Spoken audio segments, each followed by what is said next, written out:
तो स्टूडेंट्स आगे बढ़ते हैं और अब यहाँ पे हम बात करेंगे कि किस तरीके से अगर एक मैग्नेटिक फील्ड में, मतलब यहाँ पे अभी जो फिलहाल चैप्टर है, यहाँ से मैंने जैसे आपको बताया था कि चैप्टर आपका 2 हिस्सों में बटा हुआ है। तो ये जो पहले हिस्से की बात कर रहा हूँ, इसमें क्या होगा कि ऑलरेडी एक मैग्नेटिक फील्ड होगा। उस मैग्नेटिक फील्ड के अंदर अगर सपोज करो आप एक ऐसा कंडक्टर रख देते हो जिसमें करंट फ्लो हो रहा है, तो उस करंट पर फोर्स लगेगा। ध्यान से सुनना, अभी तक हमने जो बात की थी वो क्या बात की थी कि अगर एक मैग्नेटिक फील्ड है, उस मैग्नेटिक फील्ड में अगर आप एक चार्ज रखोगे और उस चार्ज को भगाओगे तो उस पर मैग्नेटिक फोर्स लगता है Q V cross B.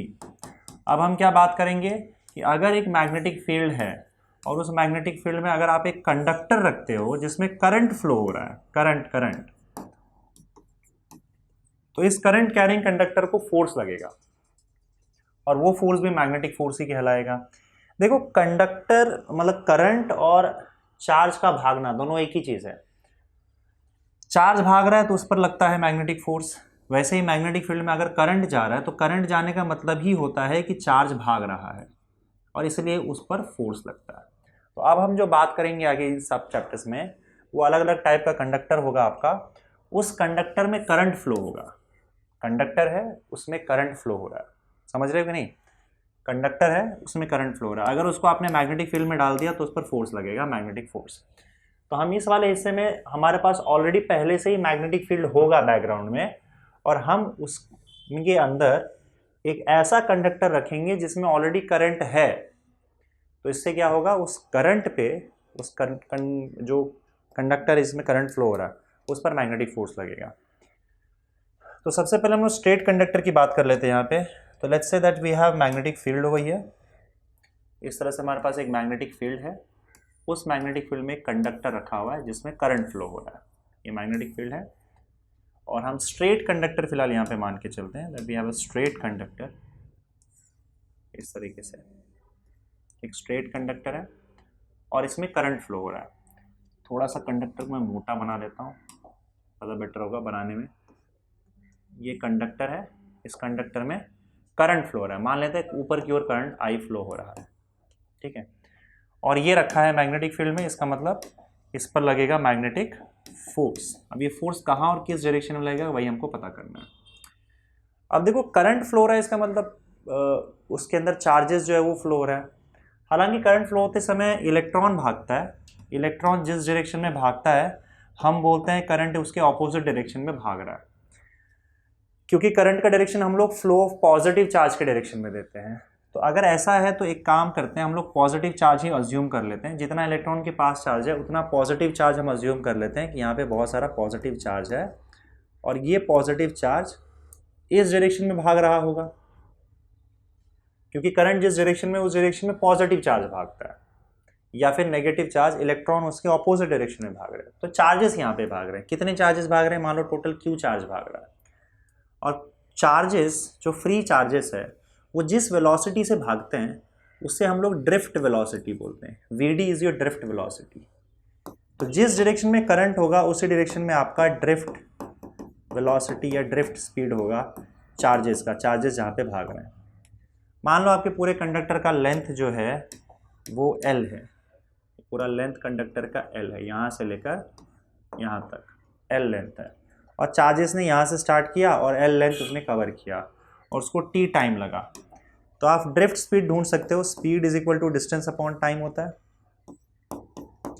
Speed is equal to distance upon time होता है। तो स्पीड अगर आपका ड्रिफ्ट स्पीड Vd है, डिस्टेंस आपका L है, टाइम आपका T है। ये L डिस्टेंस कवर करने के लिए T टाइम लग रहा है। तो यहाँ से आप T का वैल्यू निकाल सकते हो, D upon Vd, sorry L upon Vd। T is equal to L upon Vd, यही है ना? L upon T is equal to L upon Vd, यहाँ से आ गया। अब एक काम करो, यहाँ से करंट का फॉर्मूला निकालो। करंट क्या होता है? चार्ज अपॉन टाइम होता है। करंट का फॉर्मूला क्या है? Charge upon time. तो current I is equal to charge Q upon time T।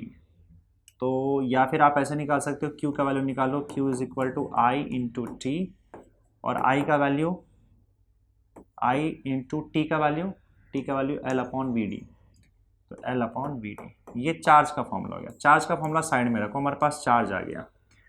Now current भाग रहा है मतलब ये चार्जेस भाग रहे हैं, और जब किसी मैग्नेटिक फील्ड में चार्जेस भागता है, अब मान लो यहाँ पे एक एंगल थीटा बना हुआ है, थीटा एंगल से मैग्नेटिक फील्ड की डायरेक्शन में भाग रहा है, तो हम उस पर मैग्नेटिक फोर्स बोलते हैं लग रहा है। और वो मैग्नेटिक फोर्स का फॉर्मूला क्या होता है?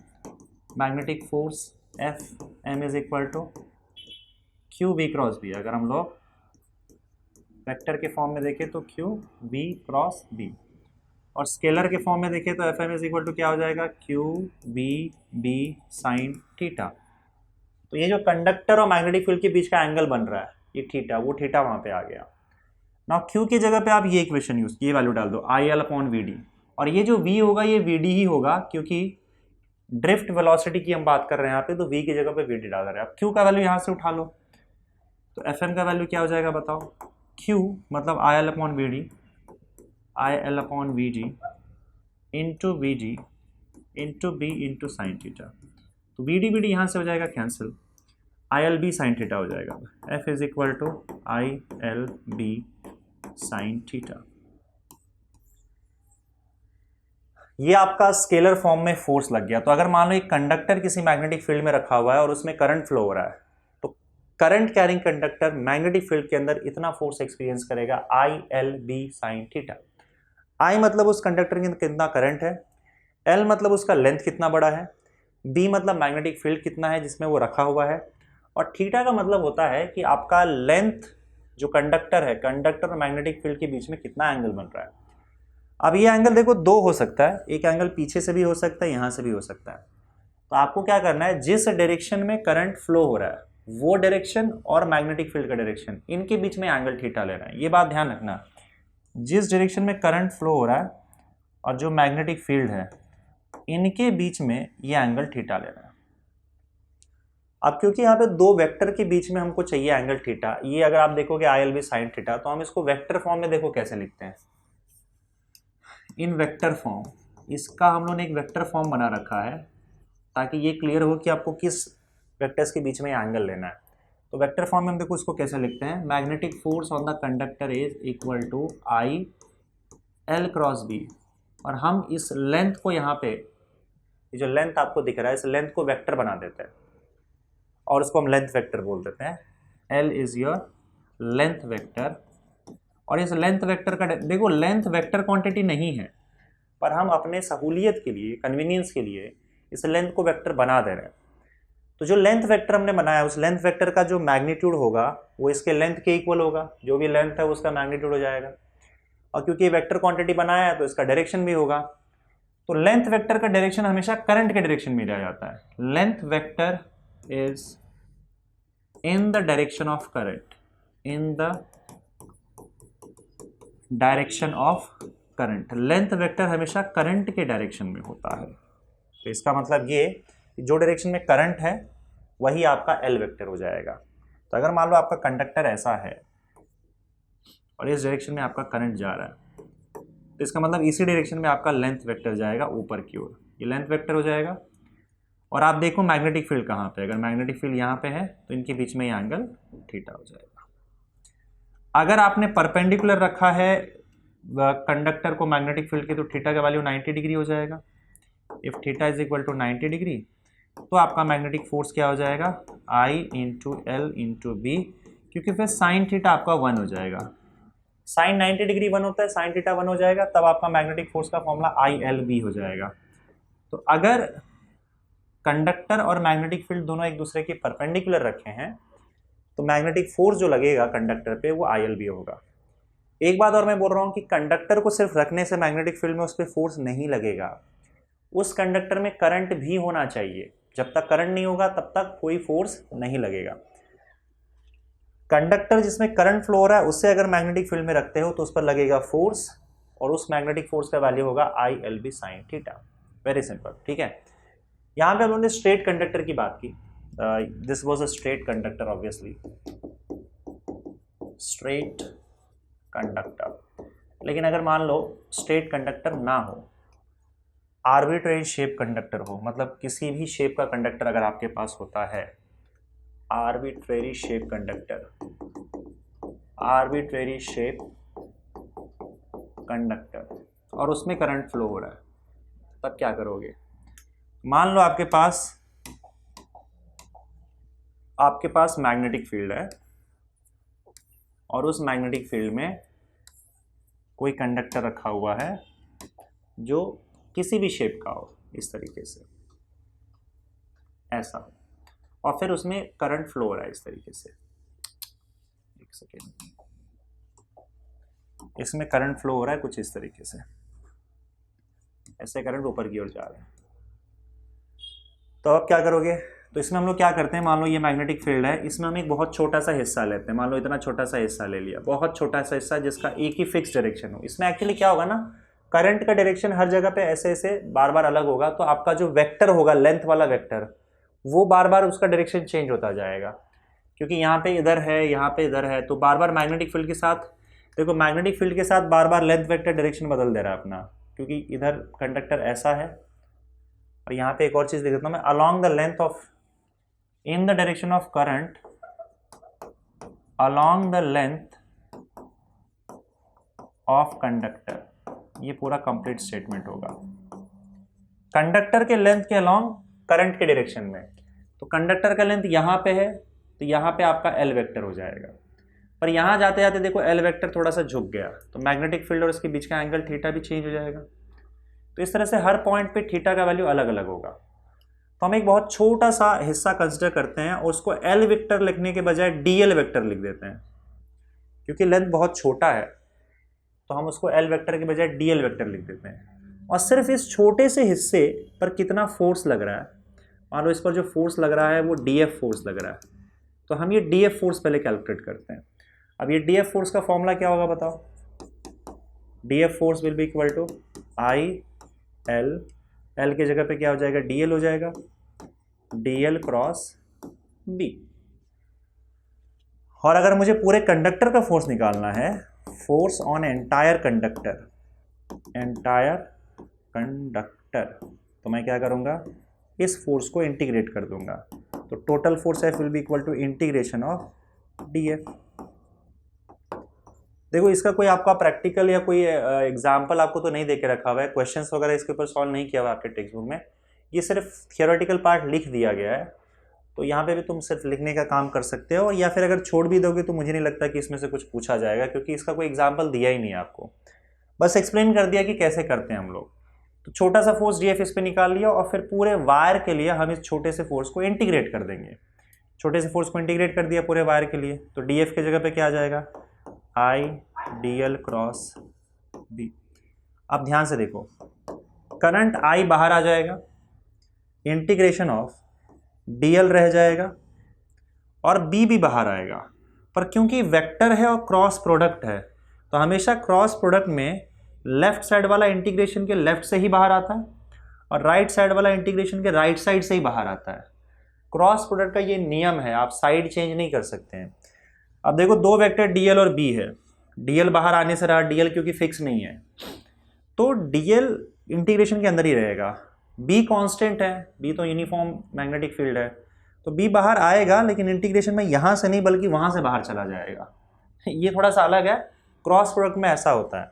तो हम क्या करेंगे, इंटीग्रेशन ऑफ डी एल इसको ब्रैकेट में लिख देंगे, और क्रॉस बी इंटीग्रेशन से बाहर निकालेंगे, नहीं उस साइड से निकाल लेंगे, ऐसा हो जाएगा।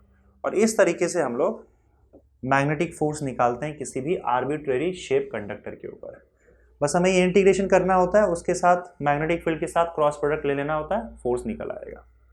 ठीक है, इसका एक यूज जरूर है, वो हम लोग देखेंगे कि अगर हमें निकालना है magnetic field on close circular loop, magnetic force on, अब इसको नाम अलग अलग देके रखा है, मैं वो नाम सारे बता देता हूँ, क्लोज सर्किट ही लिखा हुआ है, magnetic force on closed circuit, या तो क्लोज सर्किट बोलेंगे या क्लोज्ड लूप बोलेंगे,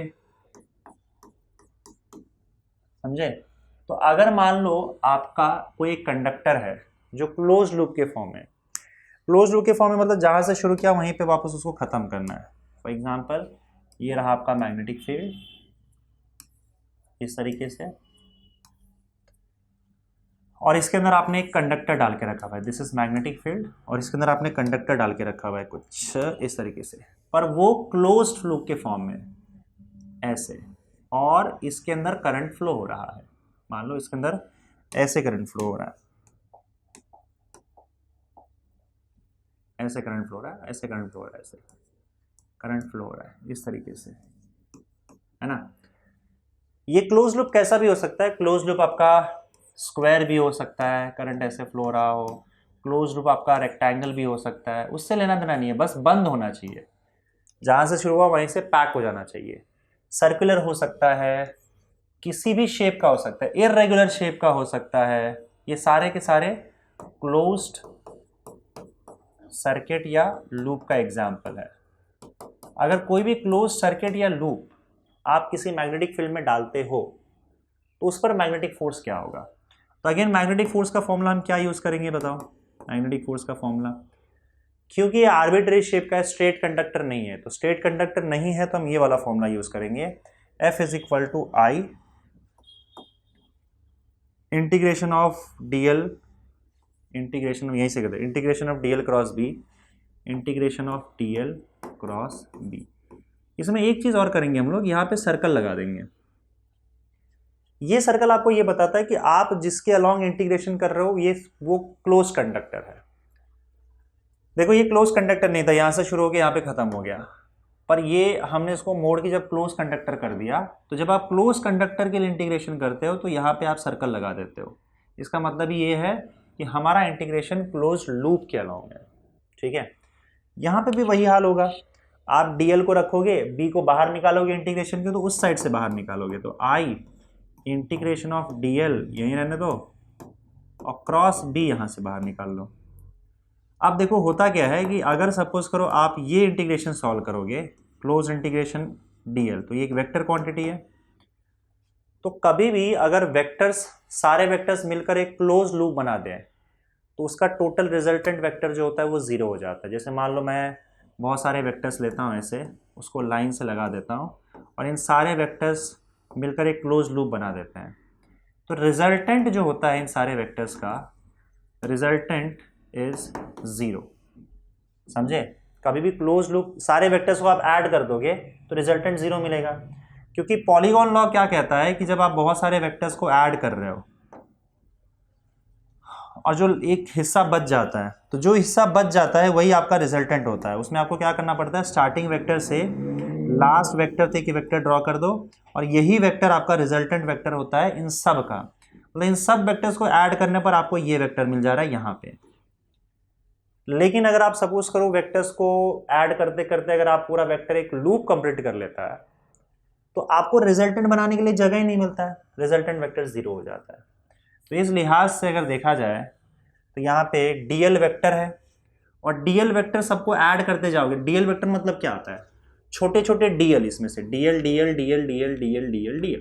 तो अगर आप देखोगे तो डीएल यहाँ से चालू होगा, मान लो डीएल, ये पहला डीएल हो गया, DL DL DL DL DL DL DL, ये सारे वेक्टर जब आप ऐड करोगे, इंटीग्रेशन का मतलब होता है ऐड करना, सारे छोटे छोटे डीएल वेक्टर को लो और ऐड कर दो, उसी को हम इंटीग्रेशन बोलते हैं।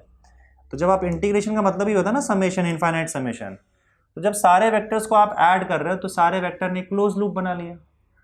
वैसे भी यहाँ पे भी हो रहा है, एक वेक्टर, दो वेक्टर, तीन वेक्टर, क्लोज लूप बना लिया। तो ऐसे केस में ये पूरा आपका जो रिजल्टेंट होगा वो जीरो हो जाएगा, और ये जीरो आप यहाँ पे सब्स्टिट्यूट करोगे तो पूरा रिजल्टेंट फोर्स भी जीरो हो जाएगा। तो हम यहाँ पे एक स्टेटमेंट लिख सकते हैं कि force,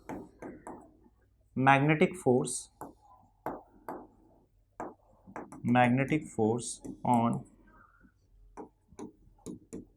closed loop is zero. Closed loop carrying current है उसके बाद भी in magnetic field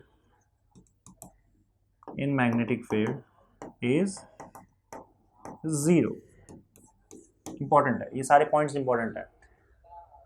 कहने का मतलब ये, अच्छा इसमें ऐसा तो नहीं है, इस पे को आप बोलोगे सर तो क्या इसमें मैग्नेटिक फील्ड जो है उस पर फोर्स ही नहीं लगाता है? फोर्स लगाता है, पर ये नेट फोर्स जीरो हो जाता है। नेट मैग्नेटिक फोर्स आप लिख सकते हो, net magnetic force on close carrying current, closed loop carrying current in magnetic field is zero.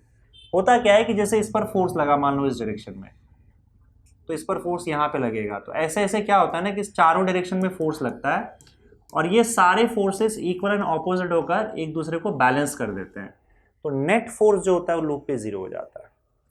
तो फोर्स तो इस पर भी लगता है क्योंकि करंट है, करंट मैग्नेटिक फील्ड में रखा है तो उस पर फोर्स लगेगा ही, लेकिन वो फोर्स जो होता है वो क्या होता है, जीरो हो जाता है अगर आप देखोगे यहाँ पे, तो क्योंकि सारे फोर्सेस हर डायरेक्शन में लग के एक दूसरे को बैलेंस कर देते हैं। समझे? इसमें एक और बात मुझे बतानी थी, फोर्स का डायरेक्शन कहाँ होगा, मैंने डायरेक्शन के बारे में बात नहीं की। फोर्स का डायरेक्शन हमेशा एल क्रॉस बी के डायरेक्शन में दिया जाता है। जैसे चार्ज का हमने वी क्रॉस बी देखा था, यहाँ पे हम एल क्रॉस बी देखेंगे, तो पता करते हैं कि इस पर फोर्स कहाँ लगेगा। अब एल मतलब करंट का डायरेक्शन, तो करंट जा रहा है ऊपर की ओर, मैग्नेटिक फील्ड जा रहा है वहाँ पे, तो एल क्रॉस बी, तो अपनी उंगलियों को पहले वेक्टर एल के पास रखना है और उसको आगे की ओर बी की ओर घुमा के लेके जाना है, क्योंकि बी आगे है ना, तो एल ऊपर है, एल क्रॉस बी फोर्स अंदर की ओर लग रहा है, तो यहाँ पे इस कंडक्टर पे फोर्स कहाँ लगेगा, अंदर की ओर लगेगा। तो फोर्स हमेशा एल क्रॉस बी के डायरेक्शन में लगता है। चार्ज के केस में हमने देखा था कि फोर्स वी क्रॉस बी के डायरेक्शन में लग रहा था, वैसे यहाँ पे एल क्रॉस बी का डायरेक्शन दिया जाता है।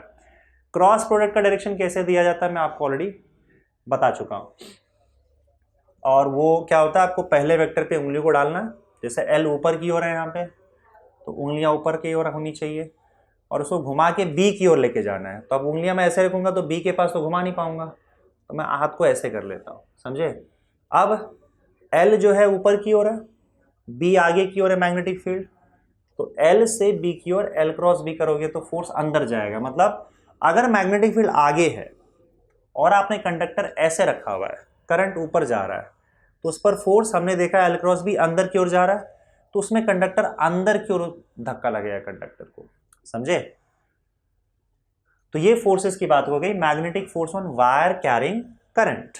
तो अगर मान लो स्ट्रेट कंडक्टर है तो I L B sine theta I L cross B, अगर किसी भी शेप का है तो हम ये फॉर्मूला यूज करेंगे। सर्कुलर कॉइल या फिर कोई भी क्लोज्ड लूप बन रहा है अगर करंट का, तो करंट अगर क्लोज लूप बना रहा है तो मैग्नेटिक फील्ड में उस पर नेट फोर्स जीरो लगेगा, फोर्स नहीं लगेगा। इसका भी एक्सप्लेनेशन मैंने आपको ऑलरेडी दे दिया है, समझ गए बच्चों? आगे बढ़ते हैं और बात करते हैं यहाँ पे अगले टॉपिक के बारे में, that is torque on a current loop.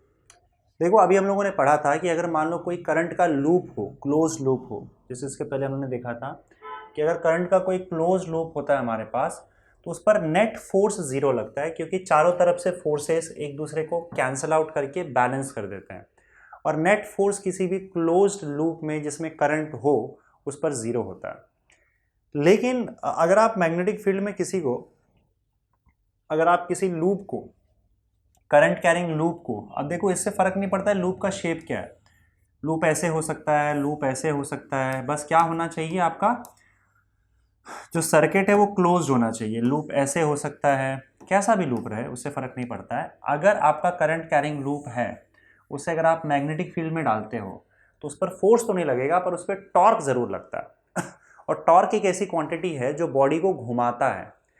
ये हम रोटेशनल डायनेमिक्स में ऑलरेडी पढ़ चुके हैं कि अगर आप किसी बॉडी पर टॉर्क लगाते हो तो वो घूमने लग जाता है, समझे?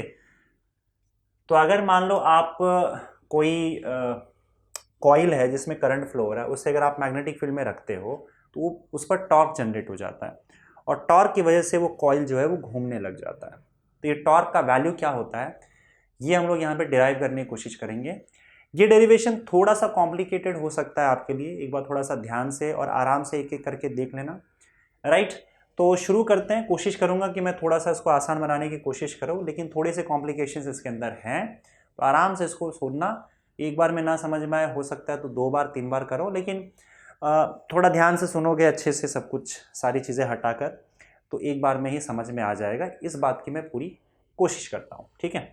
चलो देखो, मान लो आपके पास मैग्नेटिक फील्ड है, मैग्नेटिक फील्ड आप कैसे जनरेट करोगे? सॉरी, मैग्नेट का एक नॉर्थ पोल यहाँ रख दो, साउथ पोल यहाँ रख दो, तो मैग्नेटिक फील्ड आपका नॉर्थ पोल से साउथ पोल तक ऐसे जा रहा है। ये आपको क्लियर दिख रहा है? ब्लू लाइंस में जो मैंने बना के रखा है वो मैग्नेटिक फील्ड बना के रखा है, मैग्नेटिक लाइंस ऑफ फोर्स बना के रखा है। उसमें क्या करना है, आपको कॉइल डालना है, ऐसा कॉइल इसके अंदर करंट फ्लो हो रहा है।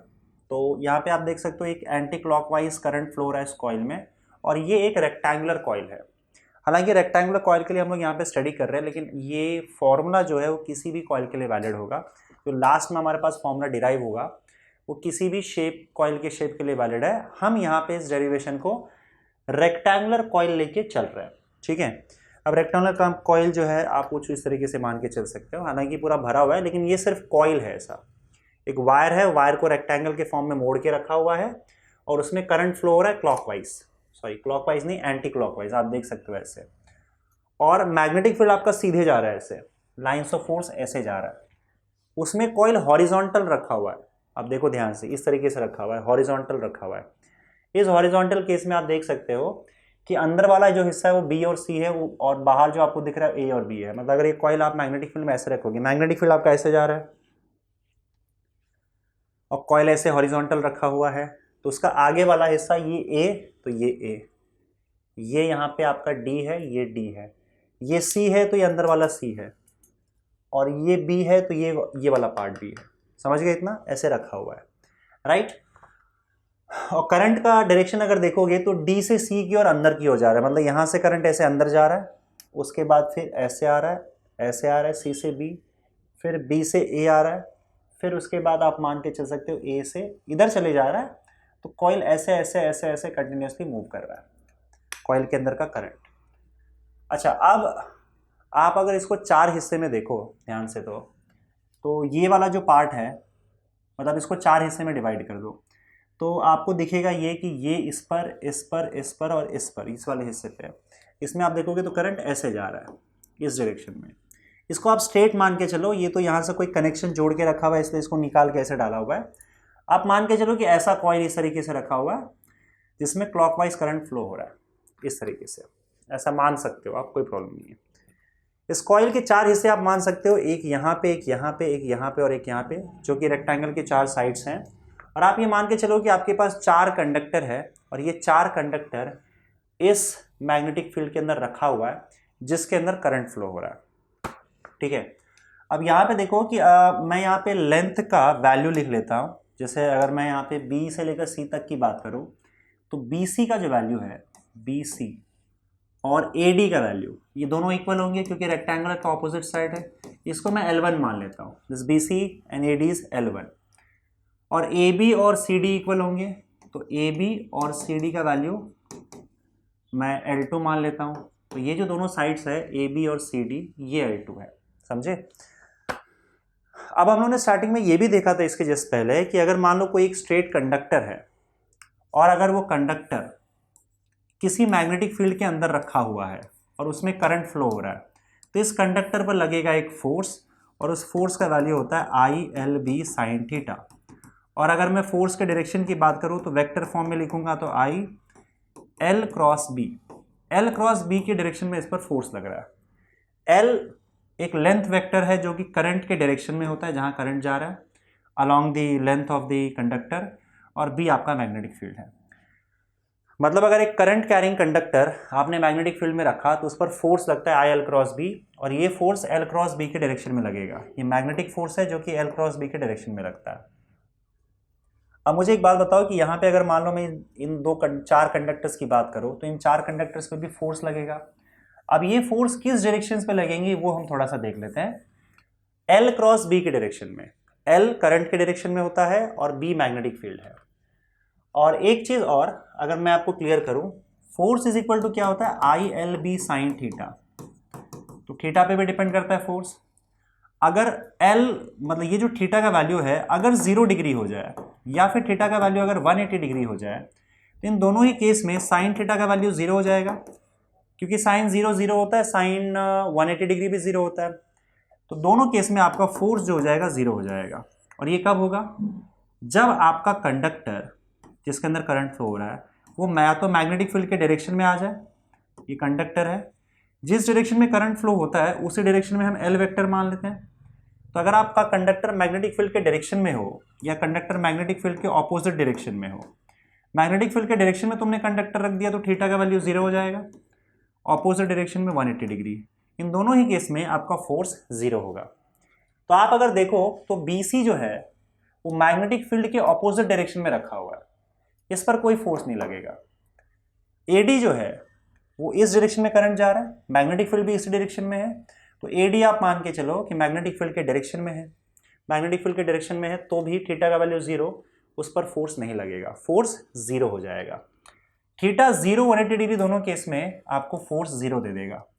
तो ना तो कंडक्टर बीसी पे कोई फोर्स लगेगा, ना ही एडी पर फोर्स लगेगा, क्योंकि एक कंडक्टर के ऑपोजिट मैग्नेटिक फील्ड के ऑपोजिट डायरेक्शन में है और दूसरा मैग्नेटिक फील्ड के डायरेक्शन में करंट भेज रहा है।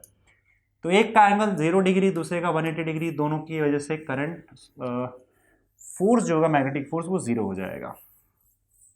बाकी बचा हुआ कंडक्टर आपका ए बी और सी डी की बात कर लेते हैं।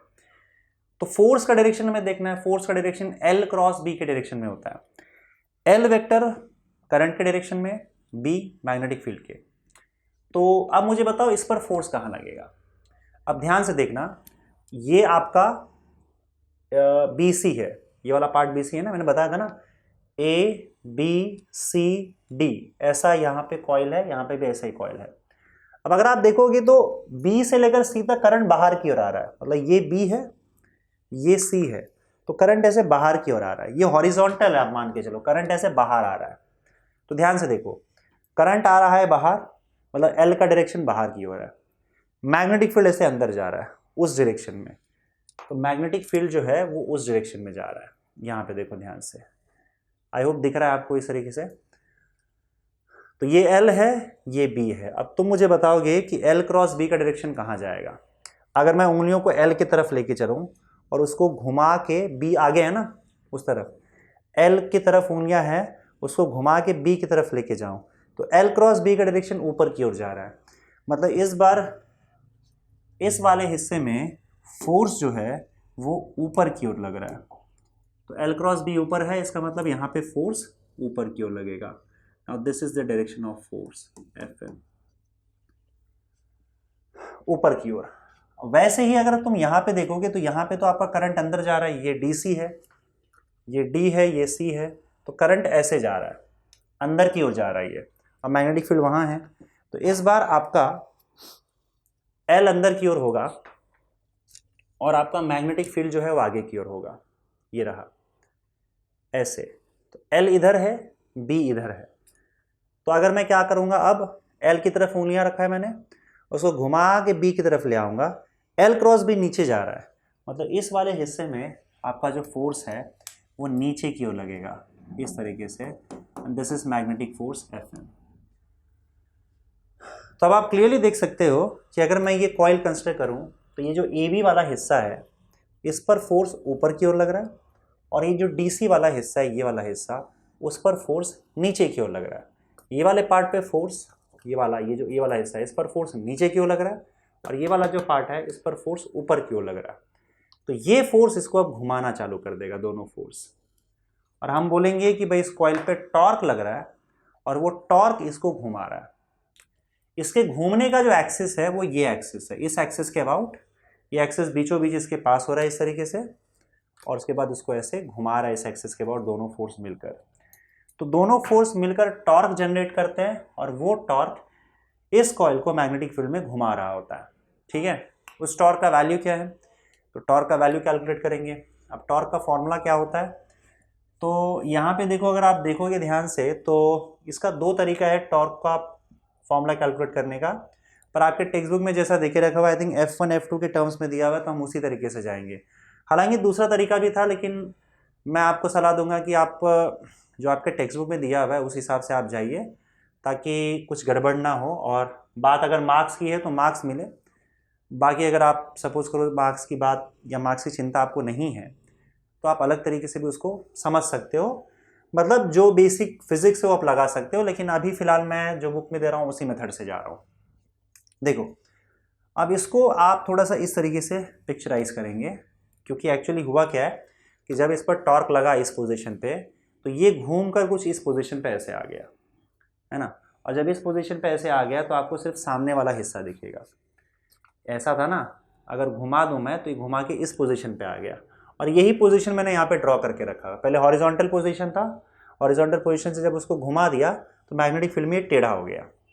अब टेढ़ा होने के बाद अगर आप ध्यान से देखोगे तो ये मैंने क्या लिख रखा है, देखो, ये पार्ट जब ऐसा आप इसको ऐसे घुमा दोगे तो घुमा देने के बाद ये जो बी सी है ये यहाँ पे आपको दिख रहा है, और ये ए बी, ये पूरा A B, sorry A B नहीं गड़बड़ कर दिया मैंने, ये आई थिंक बी सी है, एक सेकेंड, हाँ नहीं नहीं बराबर है, ठीक है। देखो एक्चुअली आप ध्यान से देखो थोड़ा सा तो आपको समझ में आएगा, क्योंकि इस डायग्राम आपको कंफ्यूज कर सकता है ये। सी अब ध्यान से देखो, ये ए डी आपको दिख रहा है, ए और डी दिख रहा है, ए डी, और पीछे क्या है, बी और सी। जब आप उसको हॉरिजॉन्टली घुमा दोगे तो आपको ऐसा दिखेगा। अब ये था क्या बताओ मुझे, ए डी, घुमा दिया तो ये क्या बना, ए डी, और यही ए डी मैंने यहां पे बना के रखा है, ए डी, समझ गए। तो ये जो ए डी है इसका लेंथ L1 है, this entire length is L1। अच्छा, इसके पीछे ये वाला पार्ट जो है, जो पीछे आपका छुपा हुआ है, वो क्या है, BC। तो ये क्या है आपका BC, समझ गया कि नहीं। ऐसा था, ये है AD, इसके पीछे BC। इसको जब घुमा दिया तो ये AD और इसके पीछे ये वाला पार्ट जो मैंने बना रखा है वो BC है, यहां से, समझ गए। तो यही AD और इसके पीछे BC। अब ये जो AB है, ये AB ये वाला हिस्सा है आपका, ये AB है ना। तो जब आप इसको ऐसा घुमाओगे तो ये AB जो है आपका इस पोजीशन पे आ जाएगा। सामने से तो ये दिखेगा, पीछे ये है, और ये जो आपको दिख रहा है ना AB, ये AB यहाँ पे बना रखा है AB, और नीचे वाला हिस्सा जो आपका CD है, ये D ये C, ये CD आपका यहाँ बना रखा है। तो इस डायग्राम से इस डायग्राम तक आने के लिए थोड़ा सा कंफ्यूजन क्रिएट हो सकता है, इसलिए मैंने आपको यहाँ पे क्लियरली बता दिया कि इसका मतलब क्या है। एक्चुअली यही AD जो सामने से आपको टेढ़ा करके देखोगे ना, ये AD यहाँ बनाया हुआ है, पीछे का हिस्सा BC यहाँ पे बनाया है, और ये AB यहाँ पे है, और ये CD यहाँ पे है। तो जब ये ऐसा हॉरिजॉन्टल था, घुमा के इस पोजीशन पे ला दिया उसको, समझ गए। क्योंकि टेढ़ा ऐसा इस तरीके से दिख रहा है इसलिए आपको ऐसा दिख रहा होगा। बाकी AB जो है इसका लेंथ यहाँ पे मैंने लिख दिया, AB और CD का लेंथ L2 है, BC और D का लेंथ L1 है। अब सुनो, फोर्स कहाँ पे लग रहा है, फोर्स AB पे लग रहा है और CD पे लग रहा है। AB पे फोर्स ऊपर लग रहा है, AB पर फोर्स ऊपर लग रहा है, और CD पर फोर्स, देखो ये CD दिख रहा है, CD पर फोर्स नीचे लग रहा है FM, ये भी समझ लो, ऐसा लग रहा है, और ये घूमते चले जा रहा है। एक काम मैं और कर रहा हूं यहाँ पे, इसके एग्जैक्टली बीचों बीच चले जाओ, और बीचों बीच जाने के बाद यहाँ पे एक परपेंडिकुलर ड्रॉ करो, जस्ट ड्रॉ परपेंडिकुलर। यहाँ पे आप एक परपेंडिकुलर ड्रॉ कर दो इस तरीके से। ये किसके परपेंडिकुलर ड्रॉ किया आपने, कॉइल के परपेंडिकुलर ड्रॉ कर दिया। ये जो आपका कॉइल था, फिर से आते हैं इसके ऊपर, इसको आपने हॉरिजॉन्टल से इस पोजीशन पे घुमा दिया, और आपने फिर एक परपेंडिकुलर ड्रॉ कर दिया कॉइल के। तो यही परपेंडिकुलर यहाँ पे लिख के रखा हुआ है, ठीक है।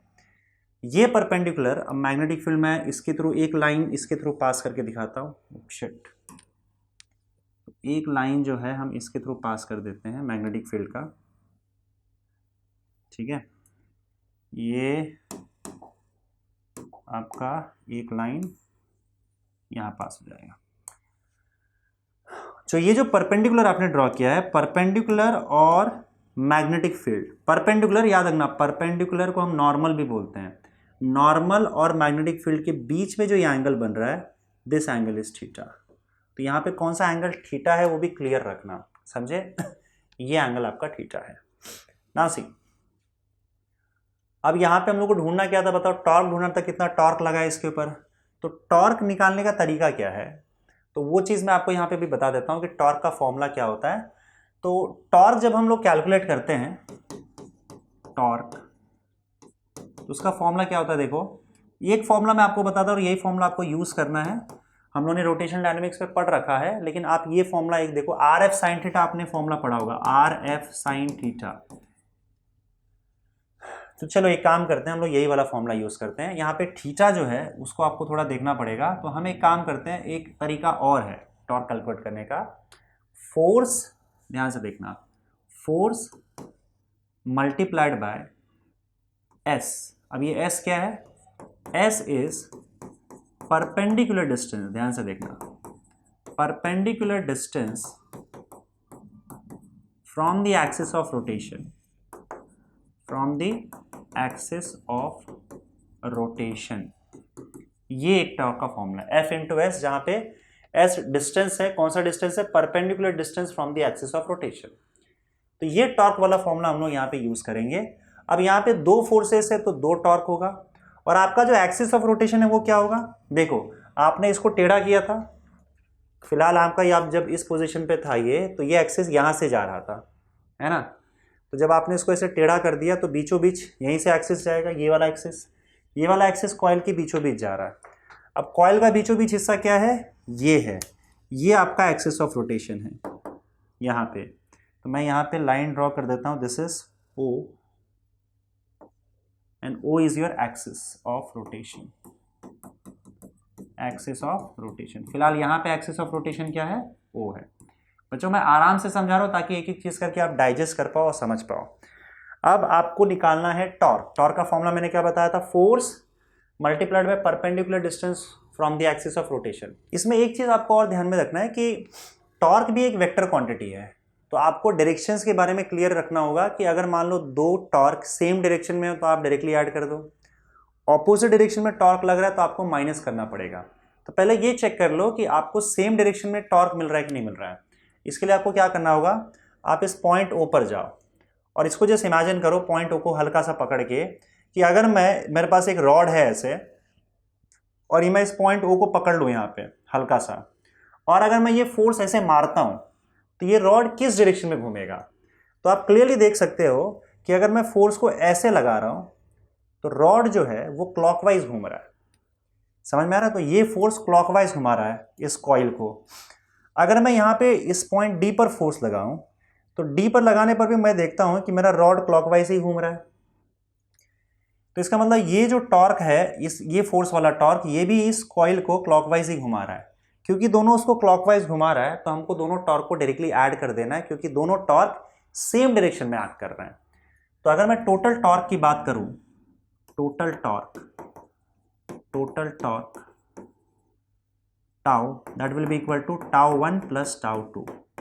पहले इस टाउ 1 की बात कर लेते हैं। टॉर्क का फॉर्मूला क्या है, फोर्स, तो फोर्स आपका Fm होगा multiplied by perpendicular distance of that force from the axis of rotation. अब ये परपेंडिकुलर डिस्टेंस निकालोगे कैसे, तो आपको सबसे पहला काम करना है कि line of action of force को बढ़ा देना।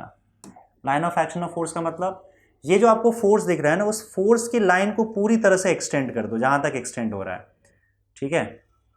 और उसके बाद क्या करो, उस लाइन पर ये जो आपको एक्सिस दिख रहा है ना, उस एक्सिस से एक परपेंडिकुलर ड्रॉ कर दो। तो ये जो डिस्टेंस होगा यही डिस्टेंस आपका S हो जाएगा, ये यहाँ पे जो दिख रहा है आपको, और यही S आपको कैलकुलेट करना है। अब ये S होगा क्या, उसकी बात करते हैं। देखो इसको मैं थोड़ा सा कलर चेंज कर देता हूँ। देखो अगर ये एंगल थीटा है, अगर ये एंगल थीटा है तो आपका उस हिसाब से ये 90 माइनस थीटा हो जाएगा। ध्यान से देखना, ये 90 माइनस थीटा, ये 90 माइनस थीटा हो जाएगा, तो ये एंगल आपका थीटा हो जाएगा। यहाँ पे कैसे हुआ, देखो ये लाइन सीधी है, मैं यहाँ पे बना देता हूँ। यहाँ पे ये लाइन आगे जा रही है, मैग्नेटिक फील्ड की लाइन भी यहाँ पे जा रही है, और आपने यहाँ से परपेंडिकुलर ड्रॉ कर रखा है ऊपर की ओर। तो अगर ये थीटा है तो क्योंकि आपने ये परपेंडिकुलर ड्रॉ कर रखा है, ये वाली लाइन नॉर्मल, तो इसके परपेंडिकुलर ड्रॉ किया ना कॉइल के, तो अगर ये थीटा है तो ये 90 माइनस थीटा हो जाएगा। और अगर ये 90 माइनस थीटा है तो ये वर्टिकली ऑपोजिट एंगल ये वाला, ये भी 90 माइनस थीटा हो जाएगा। अगर ये 90 माइनस थीटा, ये भी 90 minus theta, vertically opposite angle, right. और अगर मैं यहाँ पे इसकी बात करूँ, इस वाले पार्ट की, ऐसे ये जोड़ा हुआ है, तो ये एंगल तो 90 डिग्री आपने खुद ही बनाया परपेंडिकुलर लाइन। तो अगर ये 90 माइनस थीटा है और ये 90 डिग्री है तो फिर ये थीटा हो जाएगा। राइट एंगल ट्राइंगल में अगर ये थीटा है तो दूसरा 90 माइनस थीटा होता है, और अगर एक 90 माइनस थीटा होता है तो दूसरा थीटा होता है, क्योंकि ये दोनों एंगल मिला के 90 डिग्री होते हैं। तो फाइनली हमको ये पता चल गया ज्योमेट्री से कि ये एंगल थीटा है। चलो ठीक है, अब फॉर्मूला क्या है, force multiplied by perpendicular distance from the axis of rotation. और परपेंडिकुलर डिस्टेंस आप निकालते कैसे हो, तो आप निकालते कैसे, देखो आपको क्या करना है, पहले तो फोर्स का जो लाइन है उसे पूरा एक्सटेंड कर देना है, फिर एक्सिस ऑफ रोटेशन से उस लाइन पे एक परपेंडिकुलर ड्रॉ करना है, और यही डिस्टेंस जो होगा वो आपका यहाँ पे आपको मल्टीप्लाई करना है, because this distance is perpendicular distance from the axis of rotation. Force का perpendicular distance from the axis of rotation. पर ये डिस्टेंस का वैल्यू क्या होगा? तो सबसे पहले हमें ये वैल्यू देखना होगा। देखो ए डी का वैल्यू क्या है, तो आप देखोगे तो ए डी का वैल्यू L1 है। अगर ए डी का वैल्यू L1 है तो ए ओ का वैल्यू आपका क्या हो जाएगा? L1/2 हो जाएगा, क्योंकि ये तो आधा होगा ना उसका। और अगर ये L1/2 है, ये वाला हिस्सा, तो ये वाला पार्ट क्या होगा? अगर आप सपोज करो यहाँ पे cos थीटा का वैल्यू, सॉरी cos थीटा नहीं, sin थीटा का वैल्यू निकालो। यहाँ पे यहीं पे लिख देता हूँ मैं sin थीटा का वैल्यू। तो sin थीटा का वैल्यू क्या होगा बताओ? sin theta is opposite, sin theta opposite क्या हो जाएगा? ये वाला पार्ट, और ये वाला पार्ट हमको S1 लिख देना है। तो मैं यहाँ पे एक काम करता हूँ, पहले ही लिख देता हूँ, this is S1, force into perpendicular distance from the axis of rotation. ठीक है, आगे हम इसका वैल्यू डाल देंगे, टॉर्क 2 का भी वैल्यू लिखेंगे, Fm इंटू S1। अभी S1 का वैल्यू क्या होगा? अगर इस ट्राइंगल में सपोज करो तुम साइन थीटा निकालते हो, तो साइन थीटा का फॉर्मूला क्या होगा? Opposite S1 upon hypotenuse L1/2। अब L1/2 को यहाँ भेज दो तो आपको S1 का वैल्यू मिल जाएगा L1/2 साइन थीटा। चलो ये चीज़ तो आपको मिल गई, बस ये नोट डाउन कर लो। तो S1 का वैल्यू आपको मिल जाएगा L1/2 साइन थीटा। बड़े धीमे धीमे आराम से करते हैं तो ही समझ में आएगा। S1 का वैल्यू मिल गया। अब टॉर्क 2 पे आते हैं। Torque 2 will be equal to force multiplied by perpendicular distance from the axis of rotation S2। Second force की बात करते हैं। तो मैंने क्या बोला था, पहला काम क्या करना है, आपको फोर्स का line of action of force extend कर देना है। लाइन ऑफ एक्शन मतलब उस लाइन को एक्सटेंड कर देना है जहाँ तक एक्सटेंड कर पाओ, और उसके बाद फिर एक्सिस ऑफ रोटेशन से उस पर परपेंडिकुलर ड्रॉ करना है। और यही परपेंडिकुलर डिस्टेंस, इसको मैं S2 बोलूँगा, और यही हमने यहाँ पे मल्टीप्लाई कर दिया है, यहाँ से लेकर यहाँ तक। अगेन अगर आप सिमेट्री के हिसाब से देखोगे तो ये लाइन और ये लाइन पैरेलल है, ये एंगल और ये एंगल थीटा हो जाएगा, क्योंकि अल्टरनेट एंगल हो जाएगा। और सिमिलरली जैसे ये डिस्टेंस है वैसे सेम ये भी डिस्टेंस है, तो S2 का वैल्यू भी आपको सेम मिल जाएगा। और S2 का वैल्यू भी आपको क्या मिलेगा? L1/2 sine theta. क्योंकि सब कुछ सेम है, कुछ भी देखो पूरी की पूरी सिमेट्री है यहाँ पे, जैसा यहाँ पे वैसे सेम यहाँ पे बन गया। तो S2 का वैल्यू भी आपको क्या मिल जाएगा? L1/2 sine theta, L1/2 sine theta. इतना चीज क्लियर है? तो ये टोटल टॉर्क आ गया दोनों फोर्सेस की वजह से।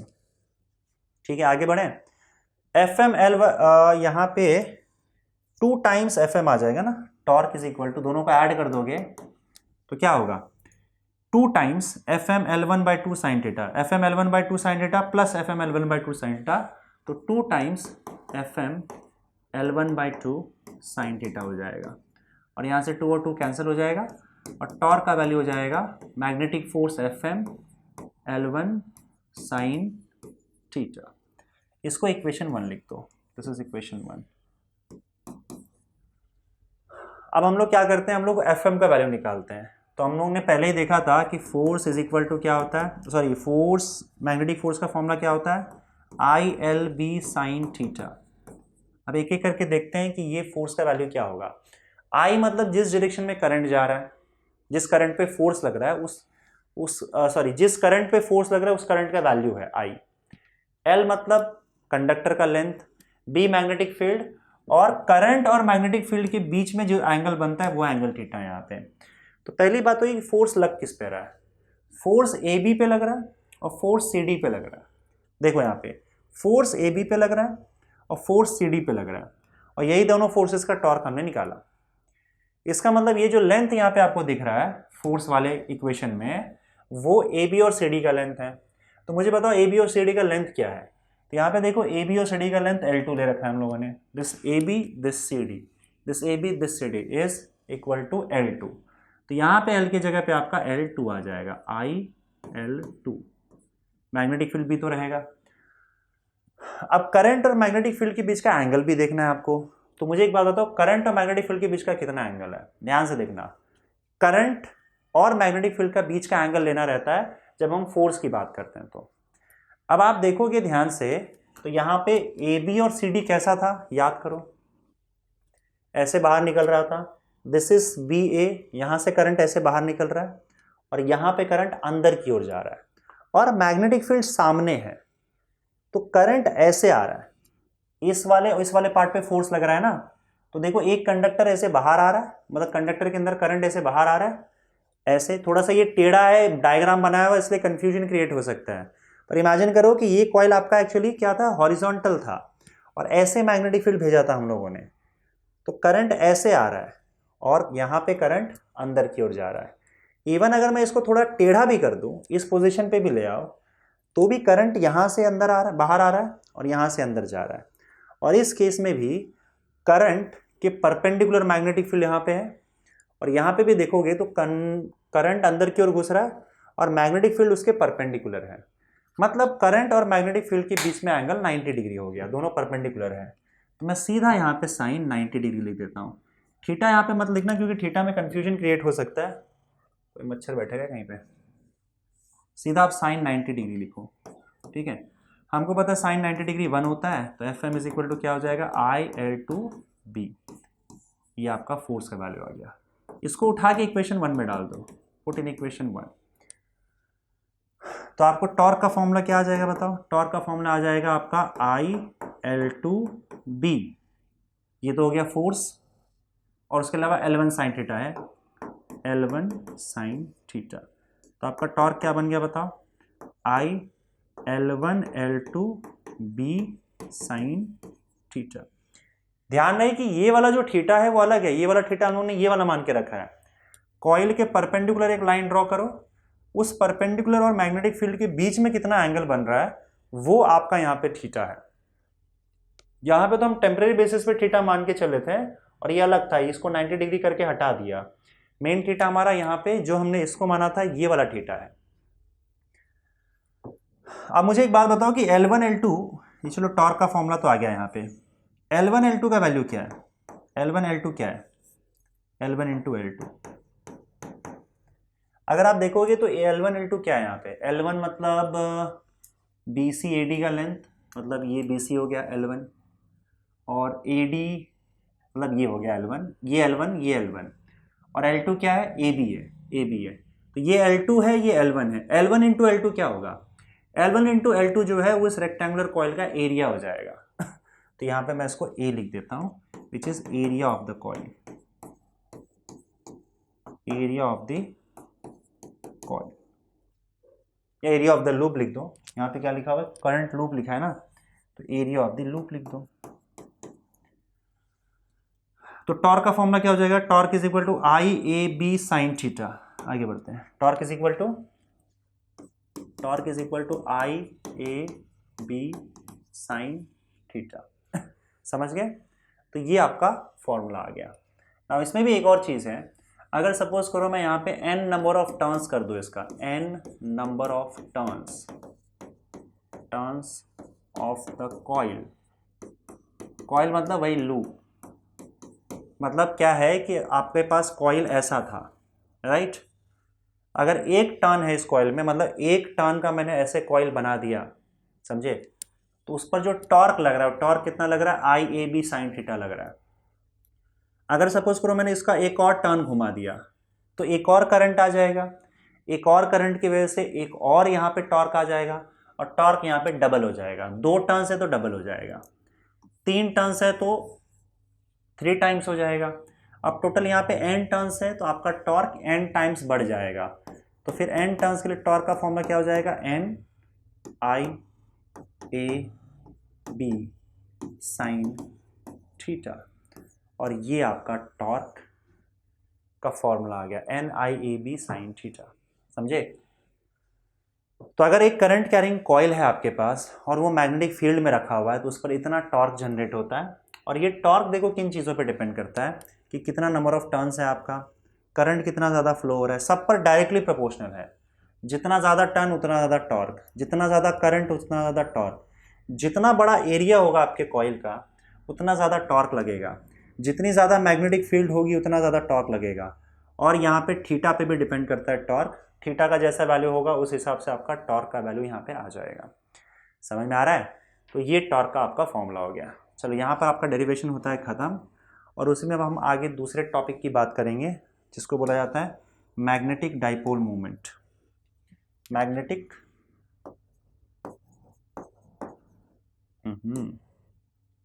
ठीक है, मैग्नेटिक डाइपोल मोमेंट।